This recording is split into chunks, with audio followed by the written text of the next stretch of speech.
Myanmar ఎన్నికల్లో ప్రతిపక్ష నేత నోబెల్ శాంతి పురస్కార గ్రహీత ఆంగ్ సాన్ సూకీ నేతృత్వంలోని నేషనల్ లీగ్ ఆఫ్ డెమోక్రసీ చారిత్రాత్మక విజయం దిశగా దూసుకెళ్తోంది. మొదటి విడత సీట్లలో యంగూన్లోని 57 పార్లమెంటు స్థానాలకు గాను 56 సీట్లను ఎన్ఎల్డీ గెలుచుకుంది. 44 దిగువ సభ స్థానాలకు 12 ఎగువ సభ స్థానాలకు గెలుచుకున్నట్లు ఎన్ఎల్డీ ప్రకటించింది.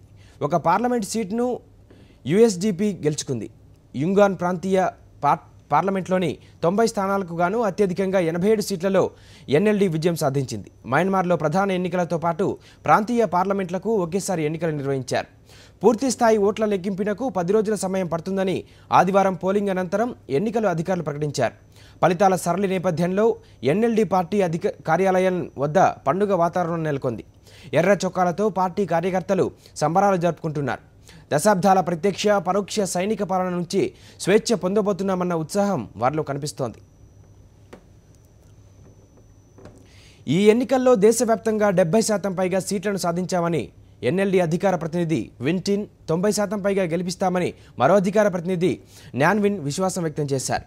అధికారం చేపట్టేందుకు అందుబాటులో ఉన్న పార్లమెంటు సీట్లలో కనీసం 67% సీట్లను ఎన్ఎల్డీ గెలుచుకోవాల్సి ఉంటుంది.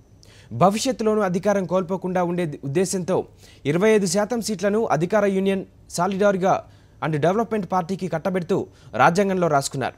అందువల్ల మొత్తం 664 పార్లమెంటు స్థానాల్లో కనీసం 67% సీట్లను ఎన్ఎల్డీ సాధించగలిగితేనే అధికారం యుఎన్డిపి దాని సైనిక మిత్రపక్షాలను ఓడించగలుగుతోంది.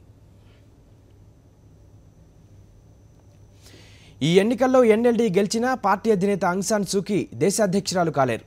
మయన్మార్ రాజ్యాంగం ప్రకారం జీవిత భాగస్వామ్య విదేశీయులైన విదేశీ పౌరసత్వం గల పిల్లలున్న ఆ వ్యక్తి దేశానికి అధ్యక్షుడు లేదా అధ్యక్షురాలు కావడానికి వీల్లేదు. సూచీ దివంగత భర్త బ్రిటన్కు చెందినవారు. ఆమె పిల్లలిద్దరికీ బ్రిటిష్ పౌరసత్వం ఉంది.